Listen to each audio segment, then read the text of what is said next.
Olá, benditos! O profeta Isaías começa este capítulo olhando para o futuro. Ele apresenta uma profecia vívida e dramática, lançada na forma de um diálogo entre o profeta, como se estivesse na função de um vigia, e um estranho que ele vê vindo do lado das montanhas de Edom, especificamente de Bozra, a antiga capital de Edom. Esse estranho está vestido em uma roupa salpicada de vermelho e mostra uma força poderosa e indomável no seu modo de andar. O profeta então pergunta quem é ele. E o então desconhecido responde: sou eu, que falo em justiça, poderoso para salvar. Ele se identifica pelo que diz e pelo que faz. Mesmo em meio ao julgamento, em sua glória e força, ele quer que os homens saibam que ele é poderoso para salvar e não somente poderoso para julgar. O profeta então pergunta por que suas roupas estão salpicadas de vermelho, como se ele tivesse trabalhado em um lagar. Nesse ponto, é bom explicar que na antiguidade o lagar era uma pedra na qual se fazia uma cavidade onde as uvas eram postas para serem pisadas. O suco escorria por um buraco na pedra e era recolhido em jarros.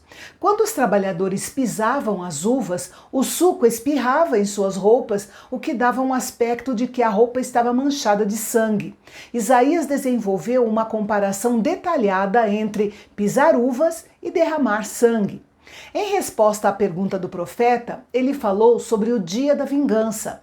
Em um futuro mais próximo, Isaías entendeu que o ato do julgamento contra Edom seria por causa dos erros que eles haviam cometido e ainda cometeriam contra Jerusalém, especialmente porque os edomitas se aproveitariam da fraqueza de Judá após a tomada de Jerusalém pelos babilônios. E em um futuro mais distante, esta palavra se cumprirá quando Jesus retornar à terra. Os edomitas aqui provavelmente representam o poder mundial, e o dia da vingança será o dia em que os inimigos sentirão o peso da mão do Senhor Jesus, que é a quem pertence esta obra de julgamento. No grande plano de Deus, Jesus realiza duas coisas sozinho: a expiação dos nossos pecados e o julgamento das nações. Não porque ele tem prazer em punir os pecadores, mas porque ele tem prazer em defender os seus redimidos.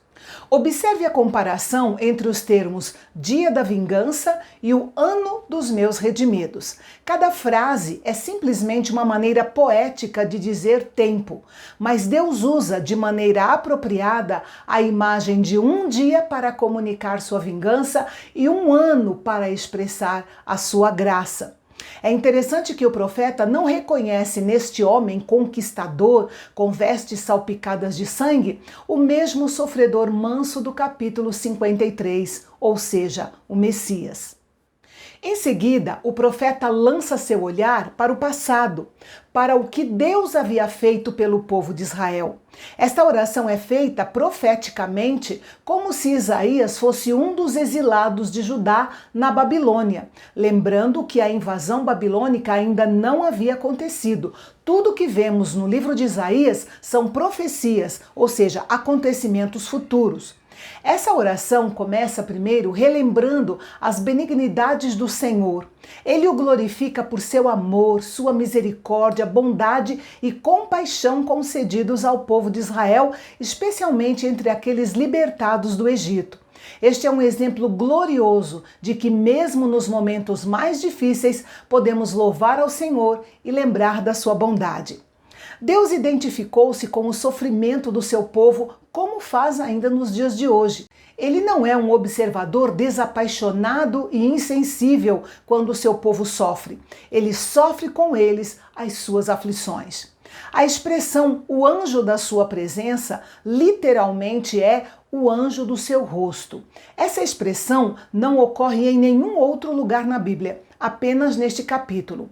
O rosto é o símbolo antropomórfico de Deus, e essa expressão deve ser entendida como o anjo que é a sua face, ou em quem sua face é manifestada.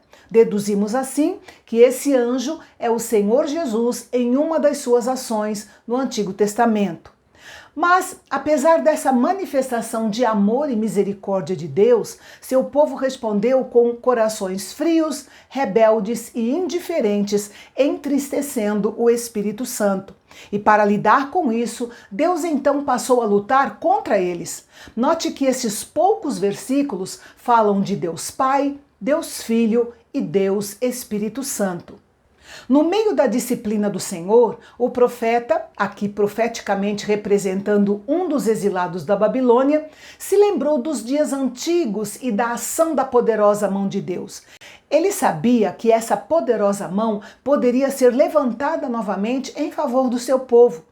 Especificamente, ele se lembrou do que o Senhor fez no Êxodo e nos dias de Moisés. E como a visão se desenrolava no exílio, na Babilônia, a lembrança de como Deus os havia libertado da escravidão do Egito tinha relevância especial. Embora o profeta não tivesse participado do Êxodo, ele conhecia muito bem sobre isso pelos registros da palavra de Deus.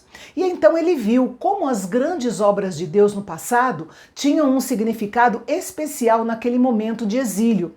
Yahvé era poderoso para libertar mais uma vez o seu povo, para que o seu nome fosse engrandecido entre todas as nações da terra. E então, finalmente, o profeta olha para o alto, clamando ao Senhor por uma demonstração da sua força, como nos dias passados. Às vezes, parece que o zelo e a força do Senhor estão longe, e quando nos sentimos assim, devemos fazer exatamente o que o profeta fez: clamar ao Senhor. Ele olha para a condição do povo de Deus e clama em agonia. A expressão "por que nos fazes desviar dos teus caminhos" não deve ser entendida como se Deus os tivesse forçado a isso, mas sim que Deus os entregou às concupiscências dos seus corações, que eram naturalmente muito propensos a apostatar por causa das suas aflições. Isaías profetizou em um período da história de Israel marcada por um julgamento gradual de endurecimento e de uma maldição que se espalhava cada vez mais. No entanto, a oração apresentada aqui é para que, por amor aos seus servos, Deus se volte para eles e tenha misericórdia. Nos piores momentos, sempre houve um remanescente que não dobrou os joelhos diante de Baal. Estes eram a verdadeira herança de Deus, que eles esperavam que ele protegesse e ajudasse. Isso nos ensina que, mesmo diante das nossas falhas e imperfeições, nunca devemos deixar de buscar e insistir que Deus use de misericórdia. A esperança de restauração e reconciliação devem permanecer vivos em nós como uma luz no meio das trevas. E assim o capítulo termina, mas a conclusão dessa oração está no próximo capítulo, quando o profeta, ainda orando em nome dos exilados, pede que Yahvé rasgue os céus e desça em uma demonstração marcante do seu poder, deixando para nós um exemplo de fé e persistência na oração. Não perca o nosso próximo encontro aqui no canal Bendito, o canal de Fala Fácil, onde a teologia é para todos.